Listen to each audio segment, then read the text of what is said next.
বুধবার আন্তর্জাতিক পর্যটন দিবস উপলক্ষে ভারত নির্দেশ উদয়পুর মাতারবাড়ি আরডি ব্লকের অন্তর্গত বিশেষ পর্যটন কেন্দ্র ভুবনেশ্বরী মন্দির ও পুরাতন রাজবাড়িতে এক স্বচ্ছ ভারত অভিযান করা হয়। এতে উপস্থিত ছিলেন উদয়পুর মহকুমা শাসক জয়ন্ত ভট্টাচার্য, মাতারবাড়ি পঞ্চায়েত সমিতির চেয়ারম্যান সুজন কুমার সেন, মাতারবাড়ি ব্লকের এডিশনাল ভিডিও রজত কান্তি দাস সহ আরও অন্যান্যরা। রাজনগর বিদ্যালয়ের ছাত্রছাত্রী সহ অন্যান্য অংশের মানুষ এই স্বচ্ছ ভারত অভিযানে অংশগ্রহণ করেন।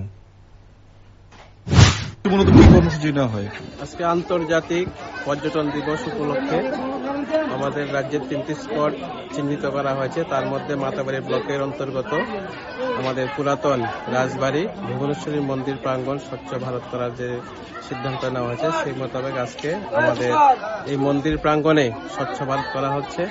এই স্বচ্ছ ভারত উপলক্ষে উপস্থিত আছেন আমাদের মাননীয় মহকুমা শাসক এবং আমাদের অতিরিক্ত বিডিও সাহেব, স্বচ্ছ ভারত মিশনের কনভেনার, রাজনগর গ্রাম পঞ্চায়েতের প্রধান সহ এই অঞ্চলের ছাত্র এবং রাজনগর স্কুলের ছাত্রছাত্রীরা সহ সবাই আমরা সমবেতভাবে অংশগ্রহণ করেছি।